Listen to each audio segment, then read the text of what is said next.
Good evening, everyone. In this new topic, fire suppression, automatic fire sprinkler system (AFSS), and at the last part, but it is mostly this webinar is hydraulic calculation. So I suppose that when you finish this webinar, you will be able to calculate the size of your fire pumps.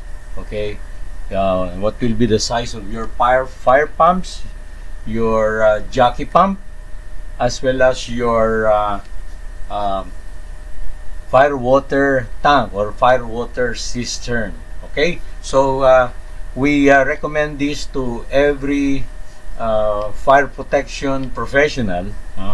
What we are saying is, you must not only know fire detection and alarm system, you should also know air pressurization of fire exits or means of egress, and you must also know this TUGADEX, so toxic gas detection and extraction, which is my baby.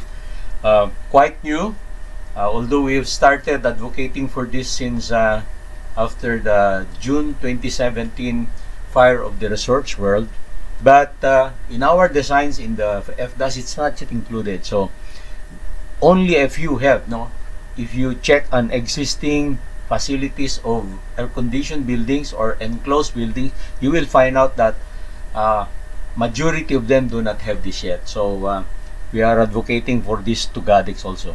Okay, and of course now fire suppression using different kind of gases, materials, because now this last topic is, when you say hydraulic calculations, mostly you use water. It doesn't include those provision for, let's say, gases like carbon dioxide, nitrogen, argonite, and some other gases that tend to put off the fire. Okay, so we'll proceed. I hope you'll be able to complete this topic, so that in the future you'll become capable complete fire protection practitioner. Many practitioners only know sprinklers. Some practitioners do not know air pressurization. Some do not know FDAS. Some do not know this baby, TUGADEX. So everything must be known. Otherwise, if you just concentrate on only one, like sprinklers, then your capability as a fire protection engineer will not be complete. And you must also know the means of egress. Tandaan natin, yung tatakbuhan ng mga tatakas ng mga tao sa isang nasusunog na gusali ay dapat safe sila, at ito yung walang mga balakid, etc. So iti-take up din natin, at meron na rin tayong mga ginawang webinar dito, at sana'y balikan nyo yun para makumpleto ang inyong kaalaman sa complete na fire protection, at para matawag kayo talagang eksperto sa fire protection, na hindi lang sprinkler ang alam mo, hindi lang FDAS, kailangan kumpleto. Okay, may nagtatanong, sinong pwedeng pumirma sa sprinkler system? Well, pagka fire sprinkler system, it is the domain of the PME, Professional Mechanical Engineer, to sign it. Paano naman kung walang fire pump?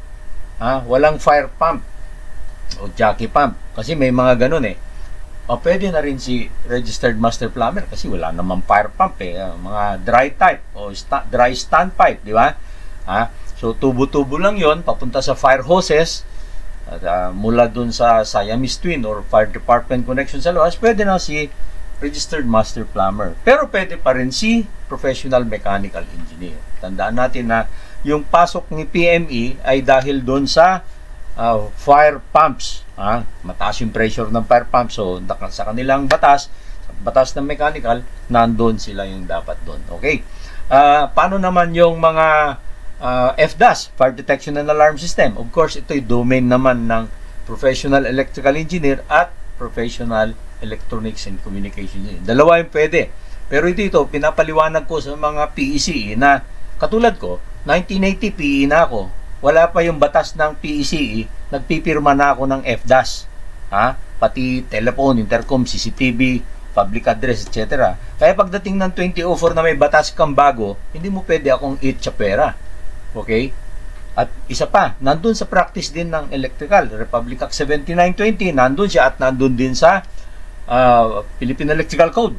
Hindi natatanggal doon. Kaya dapat coexistence. Pwede kayo, dahil sa meron kayong batas na pumasok no 2004, pwede pa rin ang mga professional electrical engineer. Pero kung sino pwede mag-design, anybody can design. You cannot stop people from learning to do the design and drafting. But of course, they will seek the checking, the review of the signing professional, yung magse-certify na professional. Okay, how about yung air pressurization?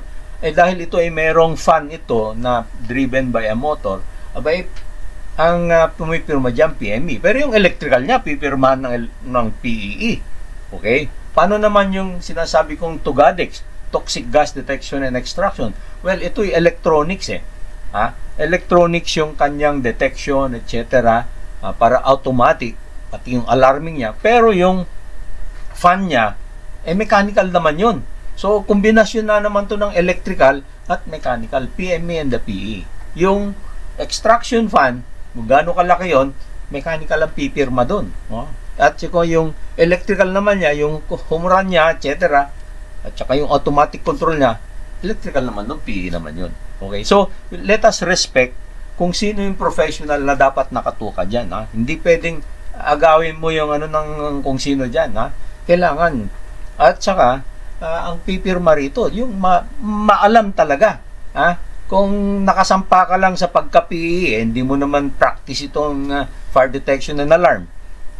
Abay, medyo pag-aralan mo muna, no? Ganun yon. Hindi pwedeng basta pirma lang ng pirma.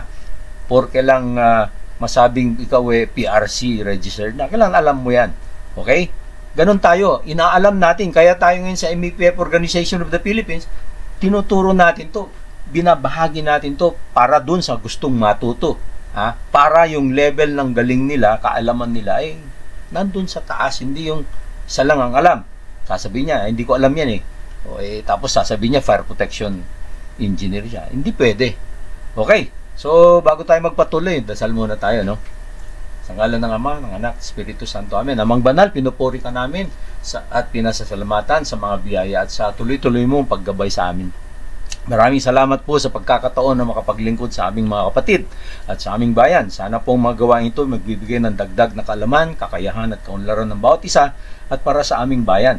At sana po ilayo mo po kami sa mga sakit, lalo na itong COVID, at ilayo mo kami sa mga sakuna. Lahat po ito ay aming tinataas sa iyo, dakilang Ama, sa pangalan ng iyong anak na si Jesus. Amen. Okay, so ako po si Engineer William Masindufan, isang MEPF practitioner. At ako po ay BSME at saka BSEE. At isa akong registered master plumber at saka professional electrical engineer. At sa electrical, mahigit 45 years na experience ko. Sa mechanical, I started practicing in 1987 after I finished my mechanical engineering.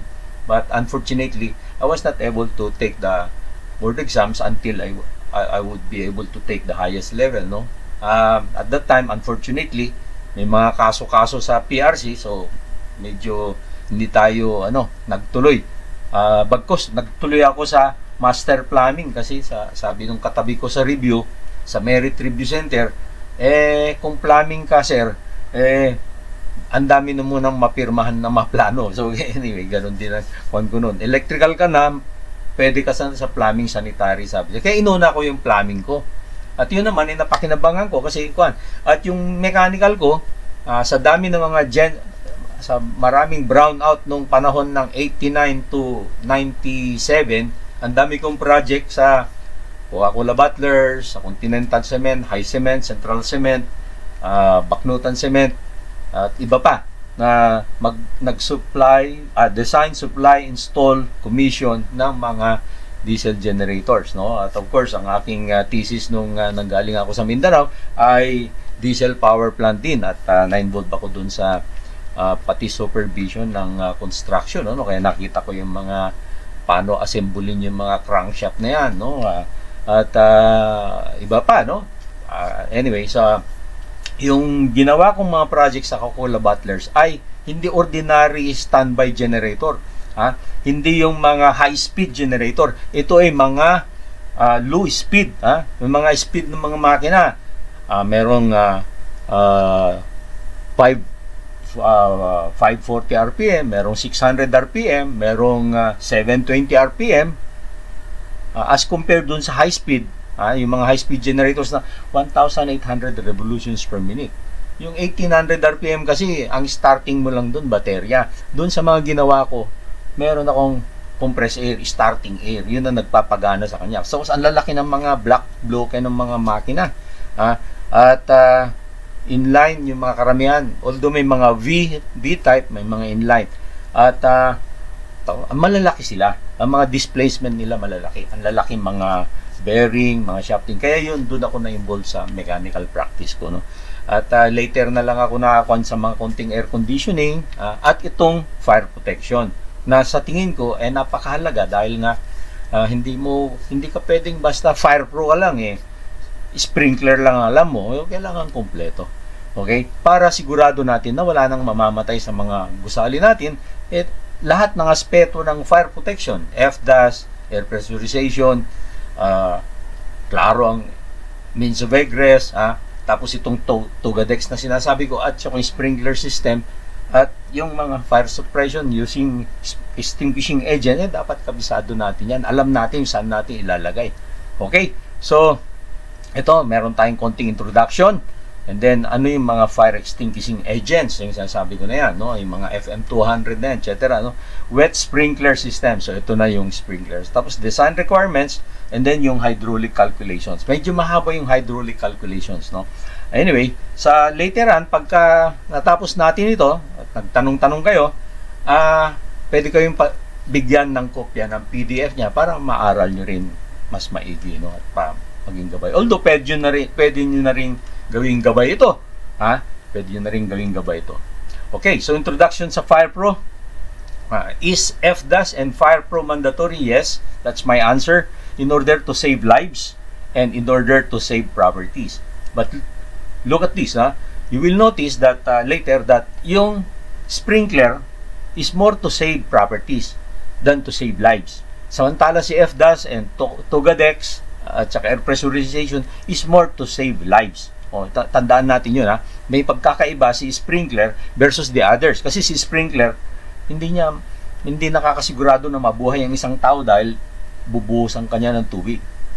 Ang magse-save sa'yo, yung early warning ng FDAS, Tugadex, at saka yung air pressurization. Yung exit mo, walang harang, makakalabas ka na mabilis. Okay? Tingnan natin yung statistics. Ito, sinasabi ko lagi ito para medyo yung ating pag-unawa sa sunog medyo mas malawak, no?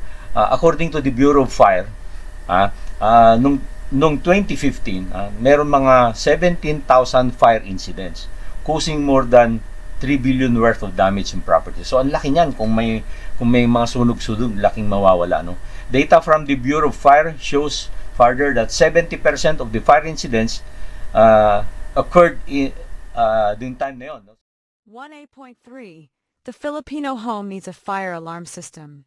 A recent market survey conducted shows that 84% of Filipinos consider fire as the second top threat to physical safety, next to earthquakes at 91%. Other potential physical threats include building collapses, 69%, terrorism, 64%, and floods, 33%. 1A.5 The Filipino home needs a fire alarm system. Survey shows that only 17% of Filipino homes have fire alarm systems compared to 97% of commercial buildings. While commercial buildings have fire exits, smoke detectors, sprinklers, and CCTVs, residential houses do not follow the same standards and protocols. 1A.6 Let U.S. ponder on this situation. There are no smoke detectors or fire sprinklers inside your room or home. You were too tired from work, had a good night out with friends and had a drink too many, went home, went to bed, and fell into a deep sleep. Then, unfortunately, an accident happened. A fire broke out inside your room or in your home. If nobody wakes you up, you are facing imminent death due to suffocation from smoke. 40% ng mga causes ng mga nagdaan mga sunog buong mundo ay electrical in nature. So kaya kailangan medyo bantayan din natin yung electrical. Kaya yung trabaho ng mga professional electrical people o electrical practitioners dapat paigtingin din, no? Para kasi diyan pala yung 40% ng mga sunog. Yung iba kasi naiwanan na sigarilyo, cigarette butt, naiwanan yung LPG gas sa ganun, kaya nag-leak, ayan, mga ganun yung iba pero mas marami na electrical. Ayan, kaya kailangan maging maingat tayo, no? Yung mga electrical practitioners natin, na MEPF practitioners, kailangan maging maalam tayo sa lahat. Okay. Resorts World fire incident 2017 nangyari, 37 namatay, no? Yung Kentex 2015 nangyari, 72 namatay. Oh, grabe. May nagwe-welding dun sa pasukan. Then, Tuguegarao Bed and Breakfast Hotel Fire, konti lang ang namatay, 16. Pero, sensationalized to kasi may ilang nurses, graduate nurses, na namatay dun sa sunog.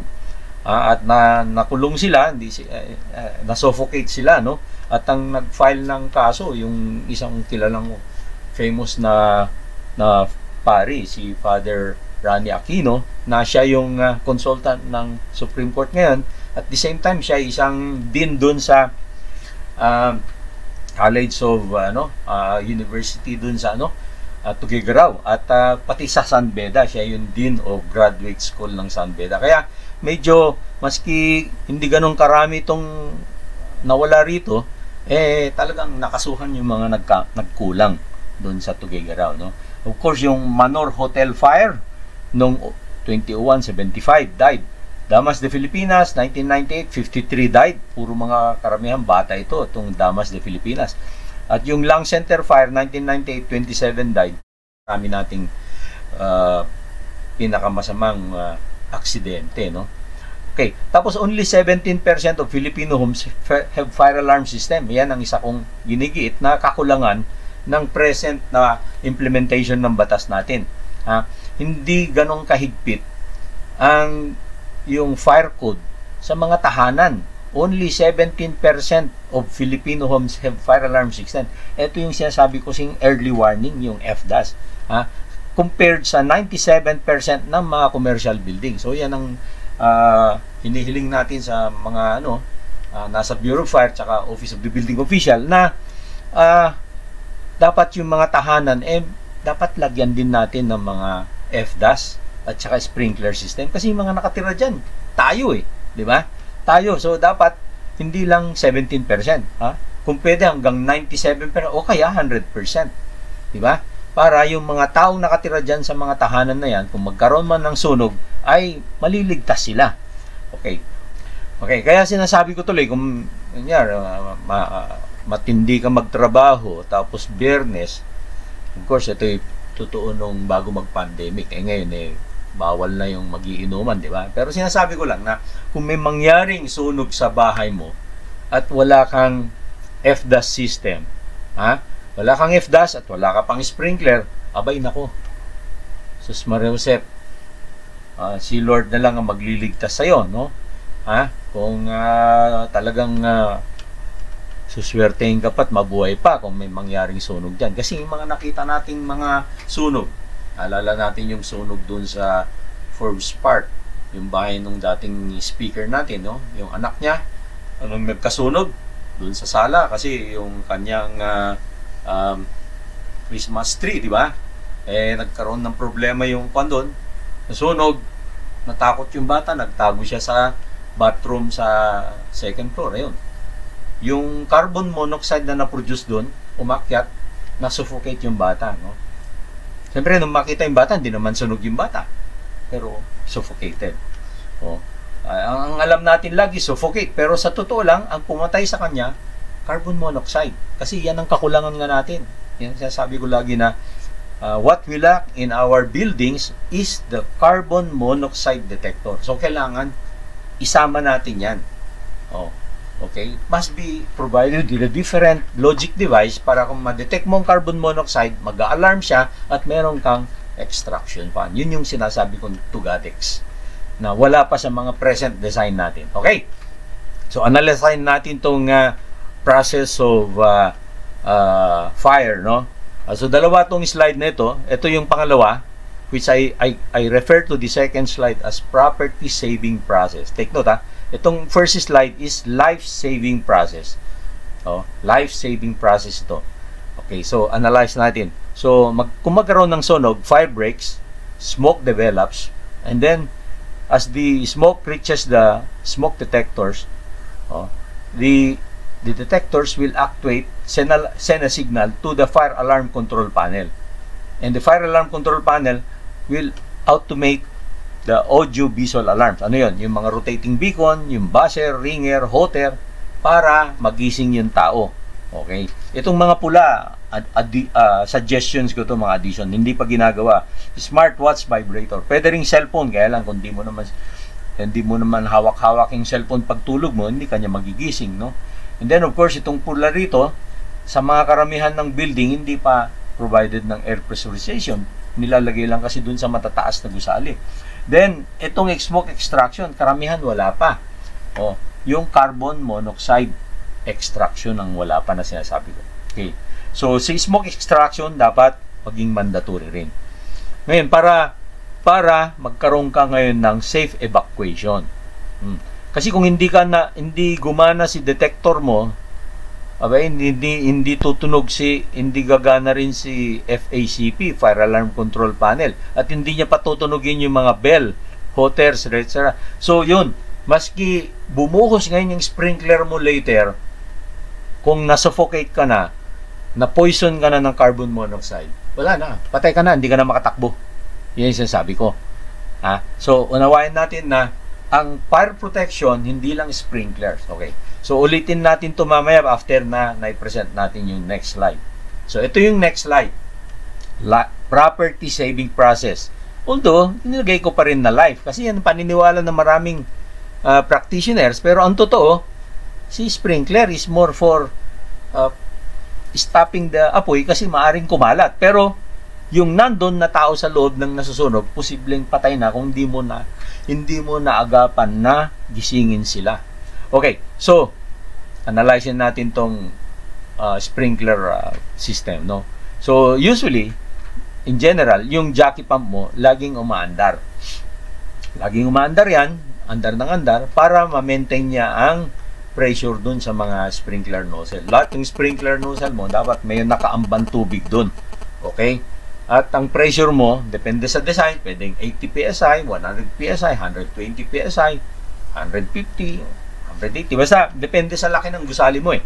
So, habang mas malaki yung gusali mo, siyempre mas mataas ang pressure mo, no? The higher it is. No? Kasi mas malayo yung susuplayan mo ng sprinkler pinakadulo, natural. Magiging mas malaki yung bumbang ilalagay mo para ma-maintain mo yung pressure dun sa pinakamalayong sprinkler, sa pinakataas, pinakatuktok. Okay? So, umaandar si jockey pump, pressurize yung mga sprinkler mo. Tandaan natin, yung pinakamalayong sprinkler sa design, 7 PSI lang yun dapat. Pwede na siyang bumuga ng tubig. Hindi niya kailangan ng 100 PSI dun sa pinakahuling sprinkler. Minimum 7 PSI lang. Pwede na siyang gumana. Kasi yun ang required na o specified ni NFPA na pinakamabababang pressure ng sprinkler para gumana siya. Pag kunyari 5 PSI lang yun, hindi siya gagana. Kasi sprinklers are calibrated to operate at a minimum of 7 PSI. Okay. Ngayon, pagka umapoy, di ba? Umusok, na-detect na ni smoke detector, umalarma na. O hindi pa bubuga si sprinkler. Lalaki pa yung apoy. Lalaki pa. Pagka yung apoy ay malaki-laki na at maabot na niya yung isang sprinkler, mainitan na niya, yun, saka pa lang, kuhan. Siyempre, at ang operating temperature naman nitong sprinkler, yung pinakamababa ay 57 degrees centigrade. Okay? So, nagkaapoy, hindi pa naabot yung sprinkler, pero yung usok, dumating na kay detector, alarma na. Okay? Pero si sprinkler, saka pa lang, mga a few seconds pa habang lumalaki yung apoy. Pag sobrang ng laki ang apoy at inabot na yung nozzle, ayun, saka na gagana yung nozzle. Okay? Fire breaks, fire builds up, heats up the sprinkler nozzles that is closest to the fire or closest to it, and then saka magbubuga ng kuan. Kasi yung sprinkler nozzle by metallic yung ano niya, pag nainitan yun, bubuga siya ng tubig. Okay? So pag bumuga siya ng tubig, abay biglang kalat yung tubig doon sa sunog, bigla rin nabababa yung pressure ng tubig doon sa hydraulic system, sa mga tubo mo, Kasi bumukas yung isang valve mo. Pag bukas niya, tumatapon na yung tubig na ganyan doon sa pipe header, doon sa may fire pump malapit, meron siyang sensor doon na pressure sensor, Babagsak yung pressure doon. Kung ang pressure doon is, sabihin natin 120 psi, biglang bumuga ang isang sprinkler, babagsak yung 120 psi na yan, bababa siya siguro sa mga 100 psi o 90 psi o mas mababa pa kasi bumubuhos yung sprinkler. Okay? Yung pagbagsak ng pressure na yon, madedetect ng pressure sensor doon. Papaanda rin niya automatically si fire pump. Okay? Doon pa lang aandar si fire pump. Sabihin natin, umandar na si fire pump para mag-deliver si fire pump ng tubig. Tuloy-tuloy siyang umandar, para supplyan niya ng tubig. Ngayon, palagay natin dun sa pinangyarihan ng sunog, marami yung mga flammable materials, di ba? Mula dun sa kinalalagyan ng simula ng sunog, kumalat ngayon. Kumalat dito, kumalat sa kanan, sa kaliwa, kumalat din dyan sa harapan, sa likod. Okay. Basta east, west, north, kumalat. At yung mga katapat na sprinklers dun sa kinalatan ng apoy, mainitan din. Pag nainitan din yun, bubuga rin yun. Palagay natin, kumalat maliban sa simula, kumalat dyan, kumalat dito, kumalat din dun, kumalat dito. So, ilang sprinkler ang gagana? Yung dito, yung dito na sprinkler. Additional na 4. So, maliban sa una, pwedeng maging 5 sprinkler na. Diba? Pwedeng ganon. Pwede rin, kung dito lumaki yung apoy, dito lang. Yung pangalawang sprinkler lang dito banda. Okay? O kung dito naman, dito lang. So, depende. Di natin masabi kung ganong takbo ng apoy sa loob ng nasusunog na kwarto o gusali. Diba? Okay. So, fire pumps, tuloy-tuloy si fire pump. Kaya niyang supplyan tubig kasi maraming laman ng tangke mo. Good for 1 hour yung tangke mo. Naka-design siya para good for 1 hour. Maski ma-traffic si Bureau of Fire Truck, dapat kaya niyang patayin. Di ba? Tuloy-tuloy yun. At palagay natin, in a few minutes, o 10, 15, 20 minutes, dumating ang mga fire truck, sila naman ay magkakabit ng kanilang fire hose dun sa Siamese Twin o Fire Department Connection, dun sa harapan ng gusali, sa ground floor, merong Siamese Twin dun, nakaganyan, kabit siya dun.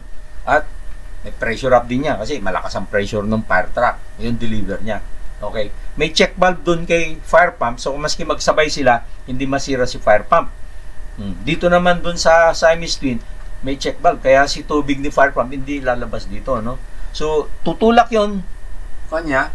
Pwede ring ikabit ni Bureau of Fire doon sa dry standpipe. Usually, dalawa yan. Isang wet standpipe tsaka isang dry standpipe. Yung wet standpipe, ito yung inaakyatan ng tubig ni fire pump ng building. Itong si dry standpipe, walang laman ito. Pero pwede rin dito magkabit si fire truck.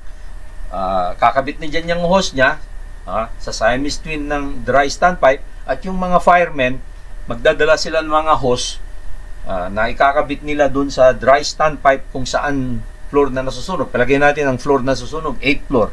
Aakyat yung fireman, dala-dala yung kanyang hose, aakyat siya dun sa 8th floor o 7th floor. Okay? Kakabit niya dun para dala-dala niya yung hose niya para ilapit niya kung saan may sunog. Habang si sprinkler bumubuga. Okay? So, ma-imagine nyo yung pagpatay. So, ito, si tubig, pagka nabuhusan ng mga nasusunog doon, maaaring mapatay na natin yung apoy, no? Yung hindi makayang patayin ni sprinklers, no? Kayang patayin ngayon ng mga tao, ng mga firemen. Pero kung wala rin dumating na firemen, talagang aasa ka kay sprinkler system. Kaya mahalaga itong si sprinkler talaga. Okay, itong si sprinkler, meron ding isinasama dyan sa wet standpipe na mga fire hose cabinet. Sinasabay na dyan. So, si fire hose cabinet mo, habang wala pa sila firemen, pwede naman ang mag-operate niyan yung mga tao ng gusali, no? Palagay mo, kung meron kang fire brigade dyan na maalam mag-operate niyan, pupunta lang siya sa nearest fire hose, bubuksan yung balbula at itututok niya dun sa sunog. Para gustong patayin talaga yung apoy, no? So, yun yung mga pamamaraan natin. Now, balikan natin. Kung itong si tubig ay papatayin niyang apoy na kumakalat, no? Itong si smoke detectors, heat detectors, smoke detectors, ito yung talagang magigising ng mga nandyan pa. Palagay mo, hotel yan, o motel, o hospital. Ako, problema pag hospital, yung mga may sakit, no? Yun. Kaya yun yung siguro, dahil hindi makatakbo yung may sakit, yung sprinkler ang sprinkler ang mag-ano sa kanya. Kasi hindi mo maitakbo. Ang hirap mo itakbo yung mga may sakit, di ba? Kung may mangyari, kaya sa isang hospital, napakaselan. Kailangan ng yung fire protection mo, kailangan talaga foolproof, ika nga. Walang palpak. Kailangan gagana talaga. Okay? So yan, maliwanag na itong si fire detection and alarm system, Tugadex at saka air pressurization dito sa life-saving process, no? It is a system that will automatically save people, no? Okay? At ito naman si water or si sprinkler or suppression, ito yung susubukan niyang patigilin yung pagkalat ng apoy. Patayin niya ang apoy o pigilan niya na kumalat. Okay, so ganyan yung sistema ng fire protection natin. Dalawang aspeto. Isang para masalba mo ang tao, magising mo para makatakbo siya palabas. Isa naman, itong sprinkler, no? Okay? Okay, so now, tuloy tayo dito sa ano natin. So, ang fire, meron tayong oxygen, may spark, at saka fuel, di ba? Ang fuel mo kasi dyan, pwede yung mga LPG o turpentine o kerosene, whatever na flammable. Pwede ring mga kahoy, pwede ring papel, plastics, anything that tela, damit, kumot, kutsyon, etc. So yes, that's your fuel, and then of course you must have something like a heat or a spark. And of course there is always the oxygen around. The air contains 20% roughly oxygen, no? The other parts are nitrogen, and of course a part of carbon dioxide. Pero siyempre kasama na siya dyan sa production sa oxygen. Okay, then let's just see previous fires na minention ko kanina. Ito yung isang picture dun sa NCCC Mall Fire sa Davao noong December 2017 na ang mga namatay dito umabot ng mga 38, no? So tingnan nyo yung pagka wala kang fire suppression na matino, walang ganyan mangyayari sa building mo, no? Ang bilis lumaki. Nakakapagtaka, di ba? Kung meron ka kasing sprinkler, palagay ko hindi ganito basta kakalat, Okay? At yung of course itong Kentex, ito yung picture ng Kentex, may nagwe-welding sa harapan, kumalat yung spark ng welding. Umabot siya dun sa materyales ng panggawang tsinelas, hindi na nila napigilan yung apoy. Sobrang laki. At yung usok, papasok sa loob ng pagawaan, kaya natrap yung mga tao dun. So, yan. At ito naman yung litrato nung Tuguegarao Bed and Breakfast Fire. Dalawang building yun. Etong unang building nito ay isang hardware building, mga motorsiklo, etc. Spare parts sa motorsiklo ang laman eh. At ito naman yung kanyang hotel. Isa lang may-ari, dalawang building, no? Ito yung bed and breakfast hotel. Pero ito yung pinagsimulan ng sunog, itong motorcycle spare parts shop, bentahan, hardware. Pero dito nakatira yung mga may-ari sa upper floors. Ngayon, pumuntang usok dito sa kabila kasi may butas sa 4th floor between the two buildings, no? Itong hotel at saka itong building nito may butas. Okay, may butas, tumagos yung mga usok dun sa kabila. At saka siguro yung usok papunta rin diyan. Makita mo yung itim na ito, no? So, yung nasusunog to papunta doon, kaya nasuffocate yung mga tao rito. At pangalawa, siyempre yung nakitang mga kakulangan, yung mga escape route diyan sa hotel, ang liliit. Wala sa standard na 1.1 meter. Dapat ang labad ng mga ano mo. Siguro, mga 0.7 lang, ganun. Tapos, may harang pa. Kaya tuloy, nahirapan yung mga tao, no? Nasuffocate talaga. At ito yung mga naunang fire, yung Manor Fire, 75 person died. Ayan, 75. At yung Damas, na-mention na kanina, 53 person died, mostly children. At yung Lung Center, 27 died, pero ang laki ng losses. Almost 700 million, sorry, no? 1998. At yung Ozone Disco, yan, pinaka-worst fire, 162. Meron pang 100 persons na injured. Okay, so yan, hindi na dapat mangyari mga yan. Ito, picture ng Ozone Disco. Kaya dapat maging maingat na tayo sa fire protection, no? Hindi pwedeng bara-bara lang. Otherwise, ito, nakunan ko isang picture ng isang gasolinahan sa Taguig. Of course, medyo matagal na to, siguro mga 4 years na ito, for 5 years. Mantakin mo yung nag-ooperate na siya, kasi makita mo, luma na yung gasolinahan eh. May panel board dito sa poste, makalapit lang ng gasoline dispenser. Bawal yan. Sa fire code, NFPA at PEC, bawal na maglagay ka ng source of spark kasi itong breaker ang lapit nito. Bawal. At double whammy, sa baba ng panel board, meron pang outlet. Talagang yung engineer na pumirma itong plano nito, yung nag-design nito at pumirma sa plano nito, talagang masasabi mong tatanga-tanga talaga. Kasi di niya alam yung code niya na itong panel board nandito ang lapit at outlet ang lapit. Violation talaga. So nagkamali rito yung pumirma ng plano, kung napirmahan ng professional, no? At yung nag-supervise, bakit niya pinayagan? Ba't di niya nasita? At pati yung taga City Hall, bakit niya pinayagan? Napakabitan ng power sa service entrance, hindi niya nakita? Oo, yan, yung mga gusto kong liwanagin dito para ang mga hindi na magkaroon ng no? Hindi na magkaroon mga problema dyan. Okay? So, fire can spread by convection, by radiation, and by conduction. Ito yung explanation nila. Yan ang convection.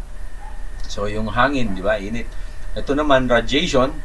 So, pag nandyan ka, mararamdaman mo yung init, no? At ito naman by conduction. Kaya, napakahalaga itong firewall, no? Kasi, ang apoy mo sa kabilang kwarto, kabilang gusali, kabilang katabing apartment, ay kung manipis ito, kung hindi fire rated to, talagang kakalat sa kabila. Yan. So ito, makita nyo itong duplex na ito. Kung itong firewall talagang fire rated, maski nasusunog na ito, hindi kakalat sa kabila. So napakahalaga to sa ating mga fire mga construction people, sa mga architects, at sa mga owners na hindi dapat shortcutin itong firewall, no? Pag sinabing firewall yan, firewall. Kung sinabi natin ang kapal niyan 6 inches, yung 150 mm thickness plus yung palitada mo pa, dapat para sigurado na hindi, kung may sunog man tong katabi, hindi siya kakalat sa kabila. Okay?